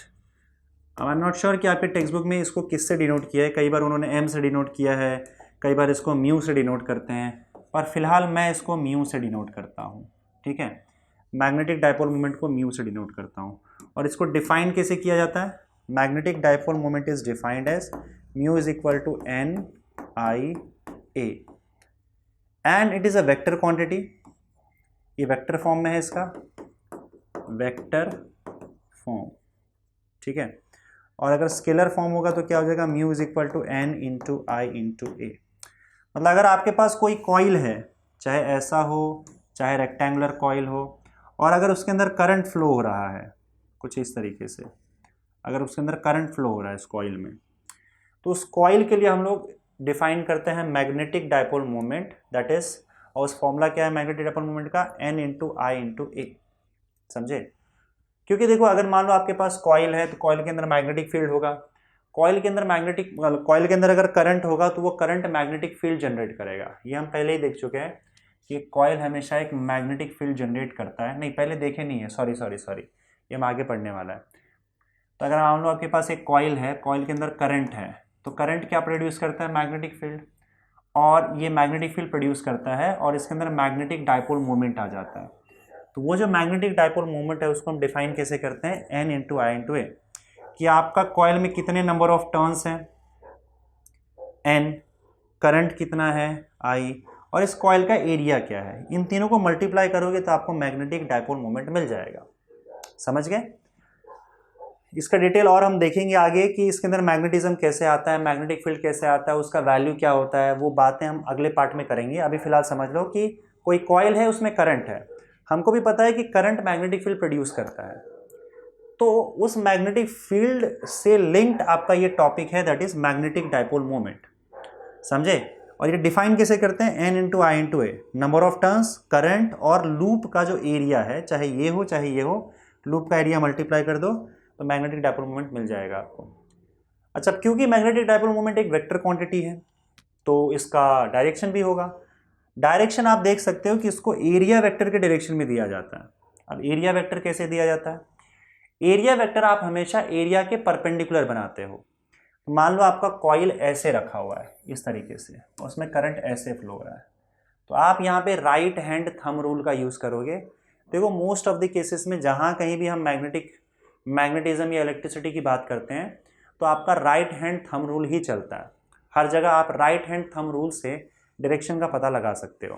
अब यहाँ पे अगर मान लो करंट ऐसे फ्लो हो रहा है तो मैं एरिया वेक्टर जो है वो इस डायरेक्शन में ऐसे दूंगा, मतलब परपेंडिकुलर होगा। एरिया वेक्टर हमेशा आपके एरिया के परपेंडिकुलर होगा, पर ये परपेंडिकुलर अब यहाँ पे बाहर होगा कि अंदर होगा वो आप राइट हैंड थंब रूल से डिसाइड करोगे। तो मैं राइट हैंड थंब रूल आपको करना क्या है कि जिस डायरेक्शन में करंट जा रहा है उस डायरेक्शन में अपनी उंगलियां घुमा दो, और जो थंब का डायरेक्शन होगा वही आपका एरिया वेक्टर का डायरेक्शन होगा, और वही एरिया वेक्टर का डायरेक्शन होगा, और वही आपका मैग्नेटिक डाइपोल मोमेंट म्यू का डायरेक्शन होगा। तो आप अगर यहाँ पे ध्यान से देखो तो आप मुझे बताओ यहाँ पे कि इसका म्यू का डायरेक्शन कहाँ पे होगा दोनों केस में। अब देखो सामने अगर मान लो आपका कॉइल रखा हुआ है और ये करंट ऐसे जा रहा है, तो इसको आप ऐसे मान लो कि करंट आपका ऐसे है। इसको कैसे इमेजिन करोगे कि करंट आपका ऐसे जा रहा है, तो अगर करंट आपका ऐसे जा रहा है तो राइट हैंड थंब रूल के हिसाब से आपका ये आपका करंट ऐसे जा रहा है ना, तो राइट हैंड थंब रूल के हिसाब से आपको म्यू का डायरेक्शन यहाँ मिल जाएगा, इसका एरिया के परपेंडिकुलर यहाँ की ओर होगा। वैसे ही अगर आप यहाँ पे देखोगे तो एरिया वेक्टर आपको ऐसे मिल जाएगा। ये देखो right hand thumb rule use करो ऐसे, इसमें करंट कैसे जा रहा है? ऐसे जा रहा है, सॉरी इस तरीके से जा रहा है। अच्छा, आप इसको अगर ऐसे नहीं समझ पा रहे हो तो एक काम करता हूँ, मैं नीचे लिटा के बनाता हूँ उसको, तो शायद ज़्यादा अच्छे समझ में आया। ऐसे बना दिया और इसको ऐसे बना दिया, इसको ऐसे बना दिया, कॉइल किसी भी शेप का उससे फर्क नहीं पड़ता, आपको बस देखना है कॉइल के परपेंडिकुलर ही आपका म्यू का डायरेक्शन होगा। राइट हैंड थंब रूल का यूज करके आपको म्यू का डायरेक्शन देना है। तो आप बताओ यहाँ पे म्यू का डायरेक्शन कहाँ होगा? एरिया के परपेंडिकुलर होना चाहिए। वो डिपेंड करता है कि करंट कैसे फ्लो हो रहा है। मान लो करंट ऐसे फ्लो हो रहा है, इसमें करंट ऐसे फ्लो हो रहा है, इसमें करंट ऐसे फ्लो हो रहा है। तो म्यू का जो डायरेक्शन है, म्यू मतलब magnetic dipole moment, magnetic dipole moment का डायरेक्शन हमेशा आपके कॉइल के परपेंडिकुलर होना चाहिए। तो कॉइल के परपेंडिकुलर, आप देखो वो परपेंडिकुलर डायरेक्शन कैसे दोगे? राइट हैंड थंब रूल से। तो आप यहाँ पे देखो कि आपका जो करंट है वो ऐसे क्लॉकवाइज घूम रहा है ना, यहाँ से ऐसे। तो अगर मैं उंगलियां करंट के डायरेक्शन में घुमाता हूँ तो राइट हैंड थंब रूल के हिसाब से थंब नीचे की ओर आ रहा है, तो यहाँ पे आपका म्यू का डायरेक्शन नीचे की ओर हो जाएगा। ठीक है, यहाँ पे देखो क्या हो रहा है, आपको उंगलियां ऐसे करनी है क्योंकि आपका इस सेंस में आपका करंट घूम रहा है, तो थंब ऊपर की ओर जा रहा है, तो यहाँ पे म्यू का डायरेक्शन ऊपर की ओर हो जाएगा। ठीक है, यहाँ पे भी मुझे हिसाब से करंट ऐसे ही जा रहा है। अच्छा, इसमें मैंने उल्टा बना दिया, इस तरीके से जाएगा। तो करंट इस तरीके से जा रहा है, इस सेंस में जा रहा है, राइट हैंड थंब रूल के हिसाब से म्यू का डायरेक्शन ऊपर चला जाएगा। तो ये मैग्नेटिक डायपोल मोमेंट का डायरेक्शन होता है। समझ गए? Magnetic dipole moment. अब सुनो, अगर तुम ध्यान से टॉर्क को देखो तो टॉर्क का फॉर्मूला क्या है बताओ? Torque is equal to N I A B sine theta, यही है ना? और यहाँ पे तुम्हें क्लियरली दिख रहा है एन आई ए का मतलब क्या है? Magnetic dipole moment. Mu is equal to N I A. तो आपका टॉर्क का फॉर्मूला क्या बना बताओ? Mu into B into sine theta. ये आपका टॉर्क का फॉर्मूला बन गया मैग्नेटिक डायपोल मोमेंट के टर्म्स में। तो मैग्नेटिक डायपोल मोमेंट के टर्म्स में अगर आपको टॉर्क डिफाइन करना है तो म्यू बी साइन थीटा, और नंबर ऑफ टर्न्स के टर्म्स में डिफाइन करना है, करंट के टर्म्स में डिफाइन करना है तो N I A B sine theta. Actually N I A जो है वही आपका म्यू है। यहाँ पे एन आई ए जो है इसी को आप म्यू लिख दोगे, यहाँ पे उसी को हमने मैग्नेटिक डायपोल मोमेंट डिफाइन कर रखा है। तो टॉर्क का फॉर्मूला आया म्यू बी साइन थीटा। अब देखो आप लोगों को पता है कि ए बी साइन थीटा जो होता है वो एक्चुअली ए क्रॉस बी होता है। A cross B, A dot B में कॉस थीटा लगता है, ए क्रॉस बी में साइन थीटा लगता है। ए क्रॉस बी का मैग्नीट्यूड है। तो अगर मैं वेक्टर फॉर्म में लिखूं इसको तो म्यू बी साइन थीटा क्या बन जाएगा? Mu cross B. Mu cross B is mu B sine theta अगर वेक्टर फॉर्म में लिखूं। तो टॉर्क का फॉर्मूला यहाँ पे क्या आया हमारे पास? Torque is equal to mu cross B. So torque is a vector quantity and it is a vector product of mu and B. और आप देख रहे हो कि म्यू का डायरेक्शन कहाँ पे? राइट हैंड थंब रूल के हिसाब से जो आपका कॉइल होगा उसके परपेंडिकुलर होगा, और बी का डायरेक्शन मैग्नेटिक फील्ड का डायरेक्शन होगा। तो यहाँ पे एक एग्जांपल देख लेते हैं। जैसे अगर मान लो एक मैग्नेटिक फील्ड यहाँ पे रखा हुआ है, मतलब मैग्नेटिक फील्ड है, और उसमें ले जाकर आपने एक कॉइल रख दिया, इस तरीके से आपने एक कॉइल रख दिया ऐसे, और उसमें ऐसे करंट फ्लो हो रहा है ना? थोड़ा सा इसमें डायग्राम में गड़बड़ है, एक सेकेंड, ऐसे बना देता हूँ मैं, ऐसे कॉइल रख देता हूँ। ये कॉइल है और इसमें करंट ऐसे फ्लो हो रहा है, और मैग्नेटिक फील्ड आपका सामने सामने आपको दिखाई दे रहा है। तो बताओ उस पर टॉर्क जो है वो कैसे लगेगा और टॉर्क का डायरेक्शन कहाँ होगा? तो देखो आपको पहली चीज़ तो ये कि या फिर आप टॉर्क कैलकुलेट अगर करना चाहते हो तो आपको ये फॉर्मूला भी यूज़ करना ही है। तो पहले थीटा का डायरेक्शन ढूंढ लो इसके अंदर, थीटा का डायरेक्शन कहाँ जाएगा? तो देखो अगर आप राइट हैंड थंब रूल से देखोगे तो इस तरीके से ये मैग्नेटिक फील्ड आगे की ओर जा रहा है, और कॉइल में जो करंट है, करंट के डायरेक्शन में आपको उंगलियां घुमानी है। करंट के डायरेक्शन में अगर आप उंगलियां घुमाओगे तो थंब का डायरेक्शन नीचे चला जाएगा। थंब का डायरेक्शन नीचे जाने का मतलब है कि आपका म्यू का डायरेक्शन नीचे गया है। तो ये म्यू आगे की ओर आपको पता है बी है, म्यू और बी के बीच में एंगल बनता है। ये जो आपको थीटा दिख रहा है ना, साइन थीटा में थीटा, थीटा क्या है? एंगल बिटवीन, यहाँ पे मैं स्मॉल एंगल लिख देता हूँ क्योंकि क्रॉस प्रोडक्ट है तो कोई भी एंगल नहीं चलेगा। एक्चुअली क्या होता है ना कि बी और म्यू के बीच में आप देखो पीछे से भी एक एंगल बन रहा है, ये रहा 270 डिग्री। हमें सिर्फ छोटा एंगल लेना है, small angle. Theta is a small angle between magnetic dipole moment mu and B. समझे? तो म्यू और बी के बीच में जो छोटा एंगल बन रहा है वो थीटा होगा यहाँ पे। तो यहाँ पे आप इस केस में देखना तो थीटा का वैल्यू आपको 90 डिग्री मिलेगा, समझ गए। और टॉर्क आपको कैलकुलेट करना है तो torque mu into B into sine 90 degree, इससे कैलकुलेट हो जाएगा। तो टॉर्क लगता है, ये तो हम पहले से जानते थे कि अगर एक कॉइल मैग्नेटिक फील्ड में, अभी हम लोगों ने उसी चीज़ की बात की अब तक कि अगर एक कॉइल को आप मैग्नेटिक फील्ड में रखते हो तो उस पर लगेगा टॉर्क, और उस टॉर्क का फॉर्मूला क्या होगा, दो फॉर्मूला है, या तो NIAB साइन थीटा। यहाँ पे ध्यान रहे कि थीटा का वैल्यू क्या है, थीटा कौन सा एंगल है, थीटा हमने यहाँ पे देखा है, थीटा कौन सा एंगल है, कहाँ गया है, थीटा ये वाला एंगल है कॉइल के परपेंडिकुलर जो तुमने लाइन डाला है। और इंटरेस्टिंगली कॉइल के परपेंडिकुलर जो होता है वही म्यू का भी डायरेक्शन होता है, पर हमने यहाँ पे अभी तक म्यू की बात की नहीं थी, इसलिए हम बोलेंगे कॉइल के परपेंडिकुलर जो हमने बनाया था उसके और मैग्नेटिक फील्ड में जो एंगल होता है वो एंगल यहाँ पे थीटा होता है, अगर आप ये फॉर्मूला यूज़ कर रहे हो तो। और इसके बाद इसी से हमने क्या किया, म्यू डिफाइन किया और हम इस फॉर्मूले पे आ गए, torque is equal to mu B sine theta. तो म्यू क्या है, मैग्नेटिक डायपोल मोमेंट। यहाँ पे जो आपको थीटा एंगल दिख रहा है वो मैग्नेटिक डायपोल मोमेंट और मैग्नेटिक फील्ड के बीच का एंगल है। और मैग्नेटिक डायपोल मोमेंट का जो डायरेक्शन होता है वो आपके कॉइल के परपेंडिकुलर होता है और उसे राइट हैंड थंब रूल द्वारा दिया जाता है, राइट, समझ गए।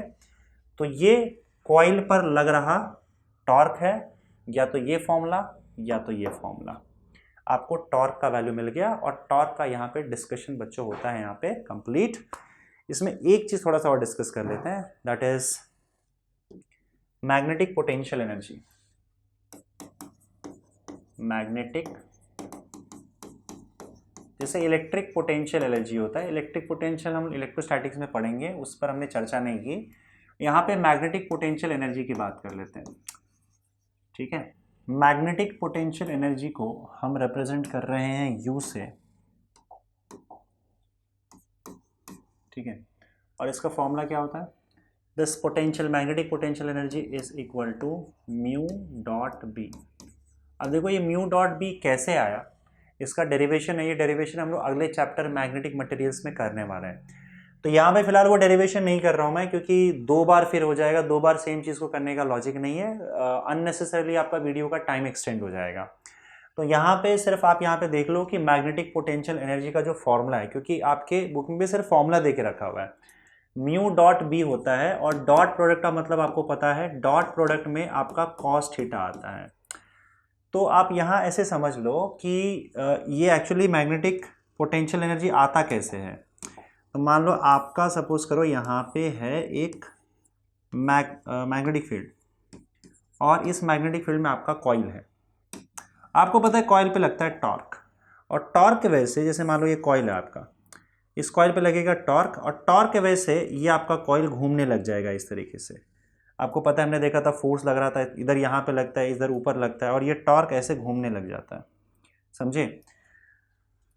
यहाँ पे अगर तुम देखोगे ध्यान से तो हमने थीटा क्या लिया होता बताओ, म्यू और बी के बीच में एंगल लिया था। अब यहाँ पे म्यू क्या बनेगा बताओ, देखो म्यू जो है हमेशा आपके एरिया के, अगर मान लो करंट ऐसे जा रहा है, एक काम करते हैं, करंट ऐसे ले लेते हैं, करंट ऐसे ले लेते हैं, अरे यार करंट करंट करंट कैसे लेंगे, यहाँ ऐसे करंट ले लेते हैं ऐसे। तो आपका म्यू का डायरेक्शन यहाँ आ जाएगा, क्योंकि म्यू हमेशा राइट हैंड थंब रूल के हिसाब से दिया जाता है और आपके कॉइल के परपेंडिकुलर होता है। म्यू और बी के बीच में आप देख सकते हो एंगल थीटा है। तो यहाँ पे अगर सपोज करो आप देखोगे तो इस पर टॉर्क लग रहा है, और ये टॉर्क इसको घुमाया जा रहा है। अगर मैं सपोज करो बाहर से इसको पकड़ता हूँ, और बाहर से पकड़ के जो टॉर्क ऑलरेडी इसको घुमा रहा है उसके अगेंस्ट घुमाने लग जाता हूँ, तो अगर मान लो इसको ऐसे टॉर्क घुमा रहा है, मैग्नेटिक टॉर्क इसको ऐसे घुमा रहा है, अब मैं इसको अगर उल्टा घुमाने लग जाऊं तो मुझे इसको उल्टा घुमाने के लिए इस टॉर्क के अगेंस्ट वर्क करना पड़ेगा, काम करना पड़ेगा। और मैं जब इसके टॉर्क के अगेंस्ट अपना टॉर्क लगाकर इसको घुमाता हूं तो मेरी एनर्जी जाती है, और मेरी एनर्जी इस कॉइल में जाके स्टोर हो जाती है, क्योंकि मुझे एक टॉर्क के अगेंस्ट उल्टा घुमाने के लिए एनर्जी तो लगेगा ना, इसको एनर्जी देना पड़ेगा। तो वही एनर्जी जो मैं देता हूं उस टॉर्क के अगेंस्ट अपना टॉर्क जबरदस्ती लगाकर घुमाने के लिए, तो वो जो एनर्जी है वो सिस्टम में स्टोर हो जाता है in the form of potential energy, and that stored potential energy is called magnetic potential energy.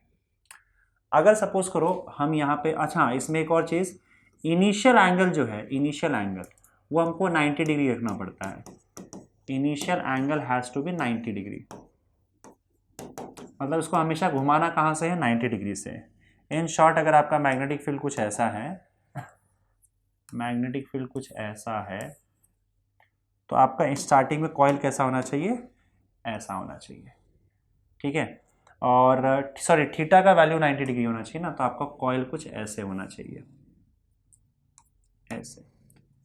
तो ये आपका म्यू हो जाएगा, और बी इस साइड में है, तो यहाँ पे देखो थीटा का वैल्यू क्या आ रहा है, 90 डिग्री आ रहा है। ये स्टार्टिंग पोजीशन होना चाहिए। इसके बाद अगर आप उसको जिस एंगल पे भी घुमाते हो, जैसे 30 डिग्री पे घुमा दिया, 40 डिग्री पे घुमा दिया, तो वो आपका एंगल का वैल्यू हो जाएगा। तो अगर आपको पोटेंशियल, जैसे 90 डिग्री से इसको आपने 40 डिग्री पे घुमाया, और मैं आपसे पूछूं कि भाई इसका बताओ कि 90 डिग्री से 40 डिग्री पे घुमाने पर इसके अंदर कितना पोटेंशियल एनर्जी आया, तो आप ये फॉर्मूला सीधा यूज़ कर दोगे, माइनस, सॉरी इसमें माइनस भी आता है, मैं एक्सट्रीमली सॉरी माइनस मिस कर दिया मैंने, माइनस इंपॉर्टेंट है इसमें, minus mu B cos theta. बस थीटा का वैल्यू यहाँ पे 40 डिग्री डालो, म्यू और बी का वैल्यू डालो, आपको पोटेंशियल एनर्जी आ जाएगा। तो 90 डिग्री से कितने एंगल पे आप उसको घुमाते हो अपना टॉर्क लगा के, वो एंगल आपको यहाँ पे डालना है, और ये आपका मैग्नेटिक पोटेंशियल एनर्जी का फॉर्मूला हो गया। समझ गए? तो कॉइल अगर मैग्नेटिक फील्ड में है तो उसके पास पोटेंशियल एनर्जी होगा, अगर उस कॉइल के अंदर करंट फ्लो हो रहा है तो उसका फॉर्मूला आपका माइनस में भी कॉस थीटा हो जाता है। चलिए आगे बढ़ते हैं, अगले टॉपिक की ओर चलते हैं बच्चों, और यहाँ पे हम बात करेंगे moving coil galvanometer. Moving coil galvanometer की बात हम लोग ने ऑलरेडी करंट इलेक्ट्रिसिटी में की थी, अगर आपको याद होगा तो। इसी मूविंग कॉइल गैल्वेनोमीटर को हम लोग ने थोड़ा सा उसके अंदर वेरिएशन लाया था, और हमने एमीटर और वोल्ट मीटर में बदला था। याद है कि नहीं याद है? अब इसके मूविंग कॉइल गैल्वेनोमीटर के अंदर के इंटरनल स्ट्रक्चर को समझने की कोशिश करते हैं, आखिर इसमें ऐसा होता क्या है, और इसमें करंट पास होने की वजह से ये हमको रीडिंग कैसे देता है। तो देखो इसका स्ट्रक्चर देखो कैसा है। वहाँ पर भी हम लोग ने मूविंग कॉइल गैल्वेनोमीटर की बात की थी, वैसे इसी तरह के स्ट्रक्चर से मैंने आपको समझाया था कि नॉर्थ पोल है, साउथ पोल है, और उसके बीच में हमने क्या किया, एक सिलेंडर रखा हुआ है इस तरीके से, आयन का सिलेंडर रखा हुआ है, सॉफ्ट आयन का सिलेंडर रखा है, और उसके ऊपर हमने कॉइल लपेटा हुआ है, करंट कैरिंग कॉइल है ये, मतलब इसके थ्रू हम लोग करंट पास करेंगे, और इस कॉइल के अंदर नंबर ऑफ टर्न्स हैं। तो जब आप इसको ऊपर से देखोगे यहाँ से, तो आपको क्या दिखेगा, सिलेंडर का गोला दिखेगा ऐसे, और कॉइल जो है रेक्टेंगुलर कॉइल इस तरीके से लपेटा हुआ, उसका ये लाइंस दिखेगा आपको, नंबर ऑफ टर्न्स दिखेगा इस तरीके से। इस सिलेंडर और इस कॉइल के बीच में होता है स्प्रिंग, ऐसे स्प्रिंग भी अटैच्ड होता है, और उस स्प्रिंग से, उसी से आपका अटैच होता है एक पॉइंटर, ऊपर से पॉइंटर भी अटैच होता है। देखो स्प्रिंग, पॉइंटर, या पॉइंटर आप समझ लो मेरे हिसाब से इससे अटैच होता है, इस सिलेंडर से अटैच होता है, जो भी है सिलेंडर या फिर आप कॉइल मान के चलो, इससे अटैच होता है आपका पॉइंटर। ये आपका पॉइंटर है जो रीडिंग बताएगा, समझे? अब इसी को, सिलेंडर को आप पलट के सामने से देखोगे तो सामने से आपको एग्जैक्टली ऐसे ही दिखेगा। ये सिलेंडर है, कॉइल है, सॉरी सॉफ्ट आयन का कोर है, जिस सिलेंडर को हम कोर बोल रहे हैं, उसके ऊपर कॉइल्स लपेटा हुआ है, कॉइल्स, और उसके बीच में स्प्रिंग है, और बीच में स्प्रिंग को रखा हुआ है, और यहाँ से एक पॉइंटर अटैच करके रखा हुआ है। अब अगर देखो यहाँ पे, तो देखो नॉर्थ और साउथ पोल के लिए हम लोग हॉर्सशू मैग्नेट यूज करते हैं, और ये मैग्नेट क्या करता है, रेडियल मैग्नेटिक फील्ड प्रोड्यूस करता है। रेडियल मैग्नेटिक फील्ड कैसा होता है? रेडियल मैग्नेटिक फील्ड आपका ऐसा होता है, जो सर्कल के रेडियस के अलोंग आपको दिखाई दे, कुछ इस तरीके से।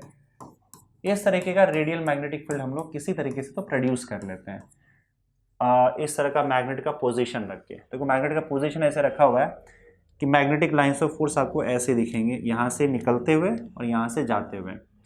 तो सॉरी, ये यहाँ से, सॉरी लाइन्स ऑफ फोर्स थोड़ा सा गड़बड़ कर दिया मैंने। देखो लाइन्स ऑफ फोर्स आपका नॉर्थ से आएगा, नॉर्थ से बाहर निकलता है, साउथ की ओर जाता है। तो हमने मैग्नेट को इस तरीके से अरेंज किया हुआ है कि लाइन्स ऑफ फोर्स जैसे रेडियस होता है ना सर्कल का, उस तरीके से होता है, इसलिए इसको रेडियल मैग्नेटिक फील्ड बोलते हैं, और ये साउथ की तरफ जा रहा है, और इस बीच में आपका कॉइल रखा हुआ है। ऐसा हम लोगों ने इसीलिए किया क्योंकि हम चाहते थे कि जो आपका एंगल थीटा बन रहा है वो थीटा हमेशा 0 डिग्री हो। अब ये थीटा हमेशा 90 डिग्री हो, इसका मतलब क्या है बता रहा हूँ। देखो अब ये एक चीज़ क्लियर है कि आपका मैग्नेटिक फील्ड है, मैग्नेटिक फील्ड में रखा हुआ है कॉइल, और हम क्या करेंगे इस कॉइल के अंदर करंट फ्लो करवाएंगे, क्योंकि गैल्वेनोमीटर का पर्पस क्या है, जो भी छोटे छोटे करंट होते हैं उस करंट को मेजर करना। तो करंट को मेजर करना है तो हम क्या करेंगे, एक सर्किट है जिसमें करंट फ्लो हो रहा है उसमें गैल्वेनोमीटर लगा दिया। गैल्वेनोमीटर लगाने का मतलब ये है कि वही जो आपका गैल्वेनोमीटर का कॉइल है ना, ये जो कॉइल आपको दिख रहा है, इसी कॉइल का दो कनेक्शन हम लोगों ने क्या किया है यहाँ पे इसके अंदर लगा दिया। एक कनेक्शन यहाँ लगा दिया, एक कनेक्शन यहाँ लगा दिया, और वायर के थ्रू करंट फ्लो होना स्टार्ट हो गया। और बीच में गैल्वेनोमीटर लगा है। कॉइल का ही दो हिस्सा है, जो कॉइल आपको बीच में दिख रहा है ना उसका ही दो हिस्सा हम लोग एक यहाँ लगा देते हैं करंट से, और एक करंट के यहाँ इस हिस्से में लगा देते हैं। तो अब कॉइल के थ्रू पूरा घूम के करंट उसके बाद ऐसे जाएगा, तो कॉइल में करंट फ्लो होना स्टार्ट हो जाता है। अब एक कॉइल है यहाँ पे, उसके अंदर करंट फ्लो हो रहा है, और करंट कैरिंग कॉइल आपने मैग्नेटिक फील्ड में ले जाकर रख दिया। तो हमने अब यहाँ पे देखा, कई बार देखा कि अगर एक करंट कैरिंग कॉइल आपके मैग्नेटिक फील्ड में रखा है तो उस पर लगेगा टॉर्क। अगर एक करंट कैरिंग कॉइल, एक ऐसा कॉइल जिसमें करंट है, उसको अगर आपने मैग्नेटिक फील्ड में रख दिया तो उस पर लगेगा टॉर्क। और उस टॉर्क का फॉर्मूला क्या होता है, दो फॉर्मूला आप देख सकते हो, या तो म्यू बी साइन थीटा या तो आपका N I A B sine theta. हम ये वाला फॉर्मूला यूज करेंगे N I A B sine theta. तो एक्चुअली इस पर भी क्या होता है, इस कॉइल पे लग जाता है टॉर्क, क्योंकि इसके अंदर करंट फ्लो हो रहा है, मैग्नेटिक फील्ड में रखा हुआ है, टॉर्क लगेगा, उस टॉर्क की वजह से ये घूमने लग जाता है, समझे। और उस टॉर्क का फॉर्मूला क्या होता है, टॉर्क का फॉर्मूला हम लोगों ने अभी अभी देखा, जो इस पर टॉर्क लग रहा है उस टॉर्क का फॉर्मूला होता है N I A B sine theta. अब यहाँ पे थीटा जो होता है हमेशा 90 डिग्री होता है, क्यों बताओ, थीटा हमेशा 90 डिग्री होता है, और थीटा 90 डिग्री होने का रीज़न क्या है, आपका रेडियल मैग्नेटिक फील्ड। अब रेडियल मैग्नेटिक फील्ड की वजह से होता क्या है, देखो जो आपका कॉइल है, वो जो कॉइल होगा आपका वो मैग्नेटिक फील्ड के डायरेक्शन में आ जाता है, समझे। तो जैसे आप देख सकते हो कि मैग्नेटिक लाइन्स ऑफ फोर्स ऐसे जा रहा है, इसको इस तरीके से थोड़ा समझो। यहाँ पे आप देखो मैग्नेटिक लाइन्स ऑफ फोर्स ऐसे जा रहा है, मैग्नेटिक लाइन्स ऑफ फोर्स मैं बना देता हूँ यहाँ पे, ऐसे जा रहा है, ऐसे ऐसे ऐसे ऐसे जा रहा है, इस वाले हिस्से में देखो ऐसे जा रहा है, ठीक है। और आपका कॉइल कैसे रखा हुआ है बताओ, आपका कॉइल भी ऐसे ही रखा हुआ है। अब ये कॉइल ऐसे है, तो हम थीटा का वैल्यू क्या लेते हैं, कॉइल का परपेंडिकुलर एक डायरेक्शन लेते हैं और फिर मैग्नेटिक फील्ड लेते हैं। तो कॉइल का परपेंडिकुलर डायरेक्शन और मैग्नेटिक फील्ड के बीच में एंगल कितना बन रहा है, 90 डिग्री बन रहा है। अब होता क्या है कि जब ये कॉइल आपका रोटेट भी हो जाता है, मैग्नेटिक फील्ड रेडियल है, मान लो रोटेट होकर कॉइल आपका ऐसे आ गया, तो यहाँ पे भी देखो कि आपका वो मैग्नेटिक लाइंस ऑफ फोर्स के, अब इस बार मैग्नेटिक लाइंस ऑफ फोर्स यहाँ पे तो ऐसे जा रहे हैं, तो अगेन मैग्नेटिक लाइंस, ये थोड़ा सा डायग्राम में गड़बड़ है, मैग्नेटिक लाइंस ऑफ फोर्स के डायरेक्शन में ही जा रहा है कॉइल। फिर से हम क्या करते हैं, अब देखो मैग्नेटिक फील्ड आपका तो इसी डायरेक्शन में है, साउथ में ऐसे गुजरा है और नॉर्थ से ऐसे आ रहा है, और कॉइल आपका ऐसे रखा हुआ है। तो अगेन हम थीटा का वैल्यू क्या लेते हैं, कॉइल के परपेंडिकुलर और मैग्नेटिक फील्ड के बीच का एंगल। तो मैग्नेटिक फील्ड तो ऐसे ही जा रहा है, कॉइल का परपेंडिकुलर, इस पोजीशन पे भी आप देखोगे थीटा का वैल्यू 90 डिग्री ही आएगा। ये कैसे भी पोजीशन पे चले जाए, रेडियल मैग्नेटिक फील्ड की वजह से थीटा हमेशा 90 डिग्री ही रह जाता है। तो हम थीटा का वैल्यू यहाँ पे 90 डिग्री ले लेंगे। थीटा 90 डिग्री लोगे तो साइन थीटा 1 हो जाएगा, क्योंकि साइन 90 डिग्री 1 होता है। तो इसका मतलब ये जो टॉर्क लग रहा है, इस टॉर्क का वैल्यू क्या हो जाएगा, एन आई ए बी, जिसमें एन क्या है, ये जो कॉइल आपका बीच में है, इस कॉइल में कितने नंबर ऑफ टर्न्स हैं, आई मतलब कितना करंट फ्लो हो रहा है उसके अंदर, और ए उसका क्या एरिया, जैसे मान लो कॉइल ऐसा है इस तरीके से, तो ये पूरा उसका एरिया हो जाएगा। और जो बी है वो मैग्नेटिक फील्ड, इन दोनों के बीच में कितना मैग्नेटिक फील्ड है, दोनों मतलब कॉइल कितने मैग्नेटिक फील्ड के बीच में रखा हुआ है, तो मैग्नेटिक फील्ड का वैल्यू आपको यहाँ से मिल जाएगा। अब जाहिर सी बात है कि इस पर टॉर्क लगेगा कॉइल पे, तो टॉर्क घूमेगा। तो मान लो यहाँ पे पोजीशन ऐसे था और हमने यहाँ पे 0 बना के रखा हुआ था, जब कोई करंट नहीं था तो हमने पॉइंटर को यहाँ पे लगा के रखा था 0 पे। अब जैसे करंट फ्लो होना स्टार्ट हुआ, कॉइल पे लगा टॉर्क इतना NIAB, और उस टॉर्क के वजह से कॉइल घूमा, कॉइल में अटैच था आपका पॉइंटर, उसके वजह से पॉइंटर भी घूम गया, समझ गए। और इसीलिए ये जो पॉइंटर है कॉइल से अटैच्ड है, कॉइल घूमता है पॉइंटर भी घूम जाता है, और ये आपका पॉइंटर घूम जाता है और आपको बताता है कि इसके अंदर कुछ करंट फ्लो हो रहा है। यहाँ पे जो भी वैल्यू हमने स्केल लगा रखा है, स्केल को कैलिब्रेट कर रखा है, मान लो 3 मिली एम्पियर यहाँ पे लिखा है, तो हमें पता चल जाएगा या हम बता पाते हैं कि हाँ चलो इसके अंदर 3 एम्पियर का करंट फ्लो हो रहा है। अगर ज़्यादा करंट फ्लो होगा तो ये पॉइंटर और घूमेगा, टॉर्क और ज़्यादा हो जाएगा, क्योंकि टॉर्क देखो करंट पे डिपेंड कर रहा है, आई पे। जितना ज़्यादा करंट होगा उतना ज़्यादा टॉर्क लग के उसको और घुमाएगा और आपको उतना ही ज़्यादा करंट का वैल्यू देगा ये पॉइंटर घूम के। तो इस तरीके से पॉइंटर घूम के, क्योंकि उस पर टॉर्क लगता है, टॉर्क कॉइल पे लगता है, कॉइल घूमता है, कॉइल के साथ पॉइंटर अटैच है, पॉइंटर घूमता है और हमें करंट का वैल्यू दे देता है। समझ गए? ठीक है। अब देखो कॉइल के बीच में, मतलब कॉइल जो है वो उसके नीचे आप देखोगे स्प्रिंग लगा हुआ है। तो जब कॉइल घूमता है तो उसके साथ साथ स्प्रिंग भी घूम जाता है, स्प्रिंग उससे अटैच्ड है। अब स्प्रिंग अगर घूमेगा तो स्प्रिंग क्या करता है, रीस्टोरिंग टॉर्क प्रोड्यूस करता है, रीस्टोरिंग टॉर्क बाय स्प्रिंग। ठीक है, इसको मैं टाउ आर लिख देता हूं, रीस्टोरिंग टॉर्क। स्प्रिंग अपना रीस्टोरिंग टॉर्क प्रोड्यूस करेगा, वो भी वापस घुमाने की कोशिश करता है। स्प्रिंग का टॉर्क जो उसे उल्टे डायरेक्शन में वापस लाने की कोशिश कर रहा है, क्योंकि देखो स्प्रिंग को अगर आप मोड़ोगे तो स्प्रिंग तुम्हें वापस लाने की कोशिश करता है, उसे छोड़ दो स्प्रिंग वापस आ जाएगा। तो स्प्रिंग भी तुम पर टॉर्क लगाकर वापस आने की कोशिश करता है। अब ये क्या है ना कि कॉइल जब घूमता है टॉर्क की वजह से तो स्प्रिंग भी घूम जाता है, तो स्प्रिंग ऊपर उसके ऊपर एक रीस्टोरिंग टॉर्क लगाकर उसको वापस लाने की कोशिश करता है।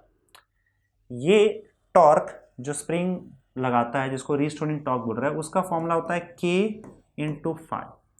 अब यहाँ पे जो फाई है it is deflection, deflection angle, मतलब कितने एंगल से आपका जो कॉइल है वो घूमा है। जितना ज़्यादा कॉइल को घुमाओगे, जितना ज़्यादा आप कॉइल को टर्न करोगे, उतना ज़्यादा स्प्रिंग में घूमेगा और उतना ही ज़्यादा स्प्रिंग के अंदर रिस्टोरिंग टॉर्क भी आ जाएगा। समझे?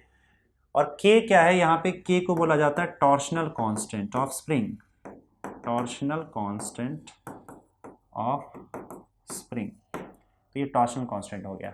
तो इतना रिस्टोरिंग टॉर्क भी लगता है उस कॉइल के ऊपर जो कॉइल को वापस लाने की कोशिश करता है, जिसकी वजह से क्या होता है, एक मोमेंट पे आपका जो पॉइंटर है वो रुक जाता है। क्यों रुक जाता है? क्योंकि जितना टॉर्क उसको मैग्नेटिक फील्ड लगा रहा है, मैग्नेटिक फील्ड के अंदर है, इसकी वजह से टॉर्क लग रहा है उसको। कितना टॉर्क लग रहा है? NIAB। और ये टॉर्क इसको यहाँ घुमाने की कोशिश करता है। जस्ट अ सेकेंड, तो ये तो घुमा ही रहा है उसको। उसके अलावा स्प्रिंग क्या करता है, उसको उल्टे डायरेक्शन में घुमाने की कोशिश करता है, क्योंकि उसका स्प्रिंग जो है उसका रीस्टोरिंग टॉर्क लग जाता है। जब ये दोनों टॉर्क इक्वल हो जाता है, तो अब इक्वल एंड ऑपोजिट टॉर्क लग रहा है, तो उस मोमेंट पे जाके ये पॉइंटर आपका उस पॉइंट पे रुक जाएगा, क्योंकि जितना टॉर्क उसको मैग्नेटिक फील्ड लगा रहा है उतना ही टॉर्क उसको स्प्रिंग भी उल्टा लगा के उसको रोके रखता है वहां पे। इसका मतलब एट इक्विलिब्रियम जब टॉर्क आपका रुका हुआ होता है, टॉर्क बोल रहा हूं मैं, पॉइंटर जब रुका हुआ रहता है, एट इक्विलिब्रियम जब पॉइंटर आपका रुका हुआ होता है, तब ये दोनों टॉर्क जो है वो इक्वल हो जाते हैं, मैग्नेटिक फील्ड का टॉर्क और restoring torque. Your restoring torque is equal to torque of magnetic field. तो रीस्टोरिंग टॉर्क का फॉर्मूला क्या है? K phi.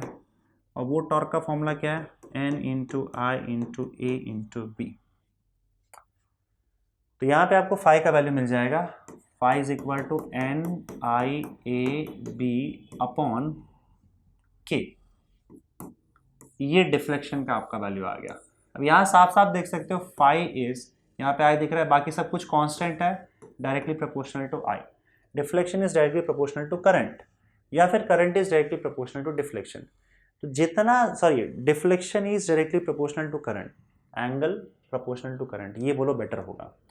मतलब जितना ज़्यादा आप करंट फ्लो करवाओगे उतना ज़्यादा एंगल से आपका ये पॉइंटर घूम जाएगा।